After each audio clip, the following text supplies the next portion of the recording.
Disney is down 24% in the past 5 years, and in this video, I am going to do an in-depth analysis by looking at the financials of the company, the balance sheet, and using my Excel spreadsheet to find the intrinsic value of the company. Starting with the financials, the revenue took a big hit during COVID.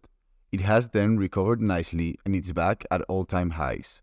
Analysts are still expecting growth in the future as they see Disney growing at an average of 6% in the next 6 years. On the other hand, net income and free cash flow have not recovered yet, as they managed to reach $13 billion of net income prior to COVID, and they now have only $2 billion. Similarly, they managed to make $10 billion on free cash flow, and it is now also at $2 billion. In this regard, analysts are expecting them to make $7.90 in 2027. Therefore, analysts are expecting their profit to be back where it used to be. Moreover, if you assign a 20p to the company, it would make it a $158 stock, meaning 79% upside.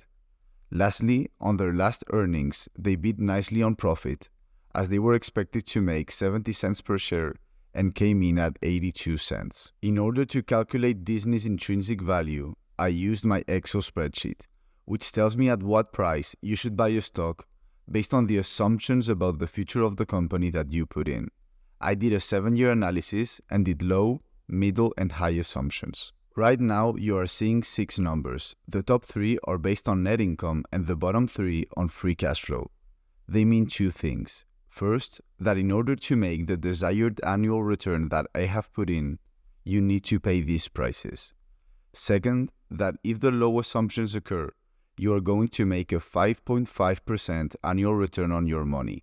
If the middle assumptions occur, 21%, and if the high assumptions occur, almost 33%. And on my middle assumptions, I think I made reasonable assumptions, as I have the company growing at 6% annually, which is what analysts are expecting, 15% profit margin and free cash flow margin, which is a bit lower of what they were doing prior to COVID.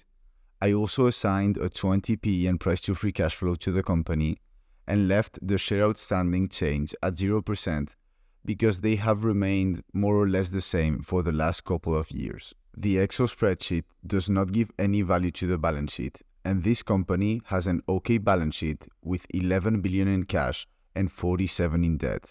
They have some debt, but it's a well-established company, so nothing to be worried about. I believe the pros of investing in the company are that if margins turn around, you can get a very nice return with a safe company that is still growing. They also own a lot of companies. The chart you are seeing explains all the companies they own, so you can pause the video in case you want to check it out. Also, Disney is a huge moat.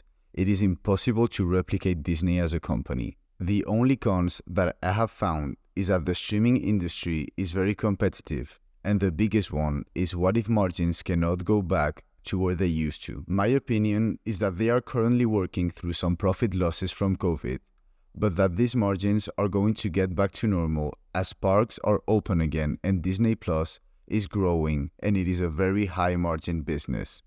I don't own the stock because I think there are better opportunities in the market. However, I believe that you can make a good return on your money by buying Disney stock at current prices. And remember that this is not financial advice and you should always do your own research. I hope you enjoyed the analysis. Let me know what you think about the company in the comments, and I'll see you on the next one.